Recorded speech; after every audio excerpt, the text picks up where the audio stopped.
Hello guys, welcome to address album.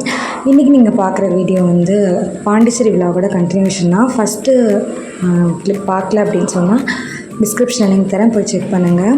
நம்ம at வந்து போய் ஃபார்மெல்லாம் விசிட் பண்ணிவிட்டு வீட்டுக்கு வந்ததுக்கப்புறமா இந்த லாலா பார்த்துட்டாங்க. ஊஞ்சலில் உட்காந்த உடனே லாலா லாலான்ட்டு எந்திரிக்கவே இல்லை. இன்னொன்று என்னென்னா, நாங்கள் யாருமே அவங்கள பிடிக்கக்கூடாதான், அவங்க மட்டும் உட்காந்துப்பேன் அப்படின்னு சொல்லிட்டு என்ஜாய் பண்ணிட்டு இருந்தாங்க.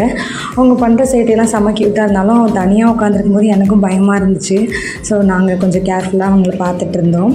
அட்டுக்கு ஒரு ஹேபிட் என்ன அப்படின்னா, பிறந்ததுலேருந்தே அவங்களுக்கு தூக்கம் வந்துச்சுன்னா அப்படியே மண்டையை ஆட்டிகிட்டே இருப்பாங்க. இப்போலாம் அது கொஞ்சம் மாறிடுச்சு. ரொம்ப தூக்கம் எப்போ வருதோ அப்போ மட்டும் தான் பண்ணிகிட்ருப்பாங்க. உங்கள் வீட்டில் யாராச்சும் உள்ள கிட்ஸ்க்கு இந்த மாதிரி ஸ்பெஷல் ஹேபிட்ஸ் ஏதாச்சும் இருந்துச்சுன்னு சொன்னாங்க கமெண்ட்டில் சொல்லுங்கள். அவங்க ஒரு குட்டி தம்பி இருந்தாங்க, அவங்கள தூக்கி வச்சுக்கிட்டு அட்டு விளையாட ஆரம்பிச்சிட்டாங்க, கொஞ்சிட்டு இருந்தாங்க. அவங்கள விடவே இல்லை. ஆக்சுவலாக அவங்களுக்கு ஒரு குட்டி பாப்பா வரப்போகுதுன்னு அவங்க சொல்லுவாங்க. அவங்க வந்தால் என்ன பண்ணுவாங்கன்னு தான் தெரியல. ஏன்னா அட்டுக்கு வந்து யாரையும் ஹர்ட் பண்ணுறதோ அடிக்கிறதோ அந்த மாதிரி பழக்கமே கிடையாது. இருந்தாலும் அவங்க கொஞ்சம் ரெண்டையும் போட்டு நசுக்கி எடுத்துருவாங்க. ஸோ அதை நினச்சி தான் எங்களுக்கு ரொம்ப பயமாக இருந்துச்சு. ஏன்னா நம்ம பண்ணாதீங்க செய்யாதீங்க அப்படின்னு சொல்லிட்டா அவங்களுக்கு ஹர்ட் ஆகிடும். ஸோ இதை எப்படி நாங்கள் ஹேண்டில் பண்ண போகிறோம் அப்படின்ட்டு எங்களுக்கு தெரியல. ஸோ எங்களுக்குமே வந்து ஒரு நியூ எக்ஸ்பீரியன்ஸ்க்காக வெயிட் பண்ணிகிட்ருக்கிற ஒரு ஃபீல் தான். நம்ம அட்டு பார்த்திங்கன்னா இங்கே வந்தோன்னே அவங்களுக்கு ஒரு புது ஏரியா மாதிரியே அவங்க ஃபீல் பண்ணல. என்னமோ அவங்க எப்போவுமே ரெகுலராக வந்துட்டு போகிற ஒரு இடம் மாதிரி செம்ம ஜாலியாக என்ஜாய் பண்ணிட்டு இருந்தாங்க. ஸோ அங்கேருந்து நாங்கள் கிளம்பினதுக்கப்புறம் இங்கே வந்து பார்த்திங்கன்னா ஆன் தி வேல ஒரு பீச் பார்த்தோம். நாங்கள் போகும்போதே சொல்லிட்டு இருந்தோம் அந்த ஸ்பாட் ரொம்ப நல்லாயிருக்கு, ரிட்டன் வரும்போது வரணும் அப்படின்னு சொல்லிட்டு. ஸோ இங்கே இறங்கினோம். இறங்கிட்டு பீச்சுன்னு சொன்ன உடனே அட்டு ஒரே சவுண்டு, செம்ம ஜாலி அவங்களுக்கு. எங்களுக்கு என்ன டவுட்னா, அவங்க பீச்சில் தண்ணியிலே இறங்க மாட்டாங்க ஃபஸ்ட்டு.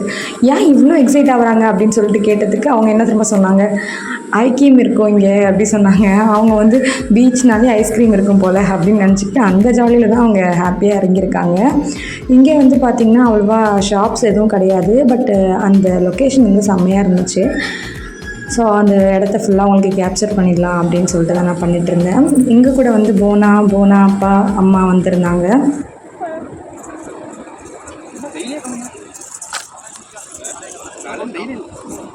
அடோ இது என்ன அடோ? எங்க வந்திருக்கீங்க? எங்க வந்திருக்கோம்? ஈச்சி.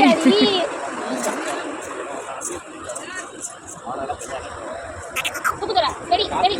ஸ்மைல் ஸ்மைல் அடோ. பிடிங்க பிடிங்க. அட்டுக்கு செம்ம ஜாலியாக இருந்துச்சு. தென் வழக்கம் போல் அவங்க அப்பா கிட்டே போய் இது என்னப்பா, அது ஏன் இப்படி ஏன் இருக்குது அப்படின்னு சொல்லி கொஷின்ஸாக கேட்க ஆரம்பிச்சிட்டாங்க. எப்போவுமே அவங்க நிறைய கொஷின் கேட்கும்போது நான் வந்து அவங்களுக்கு எவ்வளோ புரியுமோ அந்தளவுக்கு சொன்னால் போதும். ஸோ அந்த மாதிரி தான் என்னோடய ஆன்சர்ஸ் எல்லாமே இருக்கும். பட் வினோ வந்து அப்படி கிடையாது. அவங்களுக்கு என்ன ரியலாக இருக்குதோ அதை தான் எக்ஸ்பிளைன் பண்ணுவாங்க. நான் கூட நிறைய டைம் கேட்டிருக்கேன், ஏன் வினோ அவங்களுக்கு இப்படி எக்ஸ்பிளைன் பண்ணுறீங்க, அவங்களுக்கு ஒன்றுமே புரியாது, நீங்கள் சொல்கிற விஷயம் எதுவுமே புரியாது அப்படின்னு சொல்லும்போது அவங்க என்ன சொல்லுவாங்க, என்ன உண்மையாக இருக்கோ அதை நம்ம சொல்லுவோம், அவங்களுக்கு புரிகிற அளவுக்கு புரியட்டும். நம்ம தப்பாக சொன்னோன்னா அவங்களுக்கு ஒரு குட்டி மைண்டு, இப்போ எல்லாமே நம்ம சொல்கிறதெல்லாம் ரெஜிஸ்டர் ஆகும். ஸோ அவங்க வந்து தப்பாகவே புரிஞ்சுப்பாங்க, அந்த மாதிரி இருக்கக்கூடாது அப்படின்னு சொல்லுவாங்க. ஸோ அந்த விஷயத்தை நான் எப்போ ஃபீல் பண்ணேன் அப்படின்னா, மழை ஏமா வருது, மேலேருந்து ஏன் எண்ணி கொட்டுது, யாராச்சும் தண்ணி ஊற்றுறாங்களா, இப்படிலாம் அவங்க கொஷின் பண்ணிகிட்டு இருந்தாங்க. நான் சும்மா அவங்களுக்கு புரிகிற மாதிரி ஏதோ சொல்லிட்டு இருந்தேன். மாமா தண்ணி ஊற்றுறாங்களான்னு கேட்டேன். ஸோ இல்லை, சாமி வந்து மேலே தண்ணி ஊற்றுது அப்படி இப்படின்னு சொல்லி நான் அவங்களுக்கு புரிகிற மாதிரி ஏதோ ஒன்று சொல்லிட்டு இருந்தேன். இவங்க வந்து ஃபுல்லாக மழை எப்படி பெய்யுமோ ஃபுல்லாக எக்ஸ்பிளைன் பண்ணிகிட்டு இருந்தாங்க. நான் இவ்வளோ ஏன் அவனுக்கு சொல்லணும் அப்படின்றத கேட்டுட்டு இருந்தேன். கொஞ்ச நாள் கழித்து செகண்ட் டைம் அவன் அதே மாதிரி மழை வரும்போது என்ன சொல்கிறாங்க, பீச் இன்னைக்கு தான் மேலேருந்து ஊற்றுது அப்படின்னு சொன்னாங்க. எனக்கு ரொம்ப ஆச்சரியமாக இருந்துச்சு, எப்படி இவங்க வந்து இந்த சின்ன மைண்ட்லேயே இவ்வளோ ஞாபகம் வச்சுருக்காங்க அப்படின்னு சொல்லிட்டு இருந்துச்சு.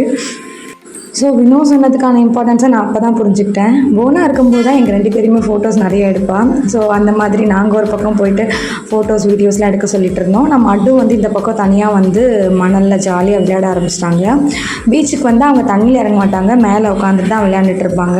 இங்கேயும் அப்படி தான் பண்ணிட்டுருந்தாங்க. நீங்கள் இங்கேயே இருங்க அட்டு, நாங்கள் போகிறோம் அப்படின்லாம் சொல்லி பில்டப் பண்ணிட்டுருந்தோம். ஆனால் கொஞ்சம் கூட அவங்க அலட்டிக்கலாம், அங்கேயே தான் உட்காந்து மண்ணில் விளையாண்டுட்டே இருந்தாங்க, வரவே மாட்டேன்ட்டாங்க. அவங்கள நாங்கள் ரொம்ப கம்பல் பண்ணி, இங்கே ஐஸ்கிரீம் இல்லைல்ல, நம்ம வெளில போய் வாங்கலாம், நம்ம கார் வந்து அங்கே யாராவது எடுத்துகிட்டு போயிடுவாங்க, அங்கே நின்றுட்டுருக்கு பாருங்கள் அப்படி இப்படின்னு என்னென்னமோ அவங்களுக்கு கதை சொல்லி தூக்கிட்டு வரதுக்குள்ளே எங்களுக்கே போதும்னு ஆயிடுச்சு. கடைசி வரைக்கும் அவங்க வரவே இல்லை, போட்டு மல்லுக்கடி தான் அவங்கள தூக்கிட்டு வந்தோம். தென் அவங்கக்கிட்ட சொல்லிட்டோம் இல்லையா, இந்த ஐஸ்கிரீம்லாம் வந்து ரொம்ப ரேராக என்னைக்காச்சும் வாங்கி கொடுக்கறது தான். பட் இருந்தாலும் அவங்களுக்கு சொல்லிட்டோம் அப்படிங்கிறதுக்காக கண்டிப்பாக வாங்கி கொடுத்துடணும் அப்படின்ட்டு ரிட்டர்ன் போகிறப்போ ஒரு கடையில் வாங்கிக்கலான்னு டிசைட் பண்ணோம். அவங்கக்கிட்டேயும் சொல்லிக்கிட்டு கூட்டிகிட்டு வந்துகிட்டே இருந்தோம். அவங்க வந்து மறந்துருப்பாங்கன்னு பார்த்தா கரெக்டாக ஞாபகம் வச்சு கேட்டுகிட்டே இருந்தாங்க. ஸோ எங்களோட பாண்டிச்சேரி ட்ரிப் வந்து இப்படி தான் போச்சு. ரிட்டன் நாங்கள் வரும்போது அட்டுக்குட்டிக்கு ஒரு ஐஸ்கிரீம் வாங்கிட்டு தென் ஒரு சின்ன கேஃபெட்டேரியா மாதிரி இருந்துச்சு, அங்கே வந்து கொஞ்சம் ஸ்நாக்ஸ் சாப்பிட்டுட்டு அப்படியே கிளம்பிடலாம் அப்படின்னு சொல்லிட்டு பிளான் பண்ணோம். நான் வந்து அவ்வளோவா ஹெவி ஃபுட் எதுவும் எடுத்துக்கக்கூடாது அப்படிங்கிறதுனால நான் வந்து பணியாரம் அந்த மாதிரி சாப்பிட்டேன். அவங்க எல்லோரும் வந்து சாண்ட்விட்ச் அந்த மாதிரி சாப்பிட்டுட்டு இருந்தாங்க. ஸோ கொஞ்சம் கொஞ்சமாக சாப்பிட்டுட்டு எல்லோரும் கிளம்பி வீட்டுக்கு வரதுக்கு ஆல்மோஸ்ட் 10 o'clock கிட்ட தான் ஆயிடுச்சு. எங்களுக்கு இந்த ட்ரிப் இப்படி தான் இருந்துச்சு. உங்களுக்கு இந்த வீடியோ பிடிச்சிருந்துச்சி அப்படின்னு சொன்னால் வீடியோக்கு ஒரு லைக் கொடுத்துட்டு சேனலையும் மறக்காமல் சப்ஸ்கிரைப் பண்ணிக்கோங்க. அட்டு ஆல்பமோட இன்ட்ரெஸ்டிங்கான பேஜஸ் பார்க்கலாம். See you.